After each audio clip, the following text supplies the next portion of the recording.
album. You know, I've spent 18 months writing and recording it. Half of it I did in America, half of it in London. And I'm very excited, you know, I've put so much into this. You know, I think it's a very good pop album with some great dance tunes on there, some really lovely ballads. So I'm very excited, nervous at the same time, but excited that the lyrics in my album are very deep and very meaningful. I would say that it's a little bit more mature than the Spice Girls, but you can still hear that, you know, that sort of Spice influence that runs through the whole album. How would you describe your album just in a few words? Oh, in a few words, I'd say it's deep and it's meaningful, but it's good fun with attitude. First impressions can be wrong, so let me clear what's going on.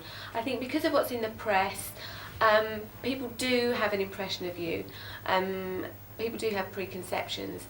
And this song's saying, you know, don't judge a book by its cover, look a little bit deeper.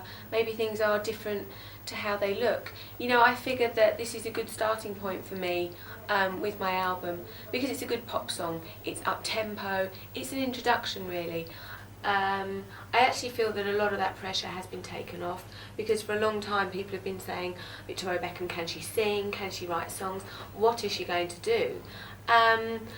And I was nervous about that, but you know, I am a workaholic, I'm a perfectionist, and I have worked very hard. Absolutely, I feel that I stick to it. Huge success with this album right from the start. You know, I think it will grow to be a very successful album because it has all the ingredients to do so. But I don't think it's going to be instant. You know, people know Posh Spice, but people don't know Victoria Beckham as a solo artist, and it does take convincing for somebody to get £15 out of their pocket and buy an album, and I'm pretty sure they'll do that because everyone that hears the album is actually very pleasantly surprised and says, wow, you know, it's very good. You know, obviously the Spice Girls, everything we touched turned to gold pretty much instantly, you know, which was fantastic, but life isn't like that. That was a one-off thing, and I'm not expecting that for me on my own. I think, you know, it's me, you know, almost re-educating people now and saying, okay, Posh Spice, yeah, Spice Girls, but this is me, standing strong as an individual. So what is the difference then between Victoria Beckham and Posh Spice? I think there's a lot more personality there. A lot of people, because I was never the most vocal one in the Spice Girls, you know, in interviews and also on tracks, you know, I think that people didn't ever really get to see the real me. So for the first time, that's what people are going to see. You know, it's a deep album. You can see the personality in there. So after you finished your album, what would you say? Do you prefer recording with like other girls like the Spice Girls, or do you prefer working on your own? I mean, it was obviously really good fun working with the Spice Girls because there was always a drama, always something going on, and it was really good fun to be working with your friends all the time. And at first it was very lonely, you know, when you start doing it on your own. But the good side of doing it on your own is you don't have to compromise with anybody. You know, this music is exactly what I like. It's what, you know, I like to go out and listen to. It's what David likes to go out and listen to. You know, and you can work however hard you want. You know, I like to have a lot of input with the video, with the dancing, with the costumes, and sometimes that's a little bit more difficult when you're in a group. So there's one track on the album called Every Part of Me, and it features your son, Brooklyn. So how did that come about? I think, you know, my family really influenced me on this album. You know, I was very happy when I was recording the album. Brooklyn was with me most of the time, and I took him into the studio. And Every Part of Me I wrote and recorded in America with two guys, Soul Shock and Carlin, who've done lots of work with Tony Braxton, Whitney Houston, Brandy, people like that. And he was just in the studio with me, and he was laughing and giggling in the background. And when I listened back to the track, I thought he sounded really cute, so I left him on. And it's funny because if you play the record, he'll listen to it and say, it's Brooklyn Beckham. So he's very proud of himself. It's very funny. And it's a really good song. I think that all the songs really mean something special to me. Could you please tell me something about your video? What's the idea?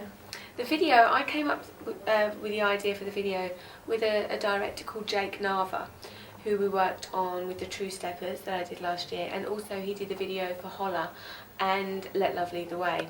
And he's great because he lets me have lots of input. We came up with a concept together, you know, a good Victoria, bad Victoria. I wanted a very strong image. It's the icing on the cake for me when you do a video, and it's all about performance. And with Not Such an Innocent Girl being such a fantastic up-tempo, it allowed me to do lots of dancing, have the great costumes, You know, and also all the computer graphics. I think it's quite a clever video, very entertaining. I think you can see that, for me, strong influences come from Janet Jackson, Toni Braxton, you know, even people like Britney Spears and NSYNC. So are you more the bad Victoria or the good Victoria?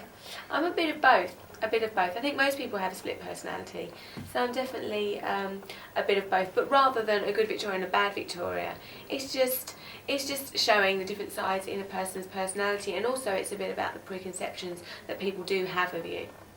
Did anything funny happen during the video shoot? Lots of things funny happened to me because I'd been rehearsing for about a week for the video. Been working very hard in a dancing studio with my dancers, and I turn up to actually do the video, and you know, you're used to practicing in your trainers and having your hair in a ponytail, and all of a sudden I had all these lots of blonde hair and this wind machine blowing hair everywhere and PVC trousers and high heels, and it's actually quite difficult when you're dancing in all the costumes. But it was great. I mean, it was 2 very long days, you know. Jake really works you very hard. But, you know, I'm very, very happy with the video. You just wrote a book. Can you tell me something about it? Yeah, I've written a book called Learning to Fly. I was writing at the same time as writing the album. I just wanted to write it because I figured that people are obviously interested because, you know, because of everything that's in the newspapers. And also I feel that, you know, there are lots of rumours going around that I wanted to clear up. And also, you know, I'm thinking that it can be inspiring to young children. You know, I'm a real example of someone who was a bit of an underdog, really. And I'm proof that if you work really, really hard, you can succeed, you know, you can do anything. And that's a real message throughout the whole book. Also, I think to young mums as well. And also to women, you know, I talk about food, I talk about being pregnant, having a baby, you know, and what it's like to really, really want to be famous and work so hard for that. And what it's actually like when you actually get it. Why did you call it Learning to Fly? Because it's a very vulnerable title, you know, learning to fly, you know, I can get shot down at any minute, you know, and I'm very much aware of that. But also it's actually the chorus to one of the Fame songs, and I was always a big fan of Fame, the kids from Fame, and that's a message that runs through the book as well. Do you want to keep on writing? Yeah, I'd love to. I mean, I think that, you know, I would be interested in writing another book at some point. You know, the book's done so well. I've sold so many books. But, you know, I think that my real passion is writing music. And we'll have to see how that goes. You know, I don't know what to expect.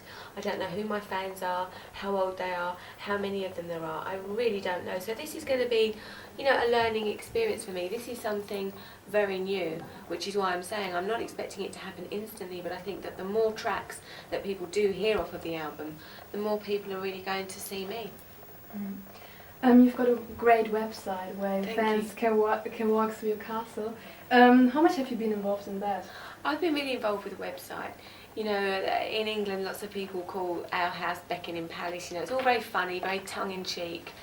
And I just decided that I wanted a website that would not only have great music on there, and great competitions, you know, that kind of thing that the fans really want to see, but also a website that was very tongue-in-cheek, very funny, you know, show my personality. So I actually take you on a virtual tour around Beckingham Palace. It's not actually my house, it's what people think my house is going to be like.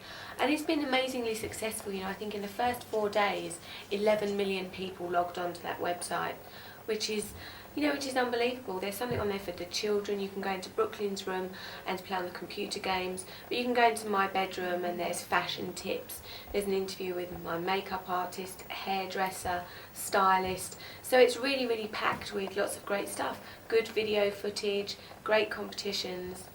So it's good, and it's www.victoriabeckham.mu, which stands for music, not Manchester United, contrary to rumours. So just thought I'd clear that up. So, but this house isn't similar to your house with your family? It's not very similar to my house. It's very tongue-in-cheek. It's what people imagine Beckingham Palace to look like.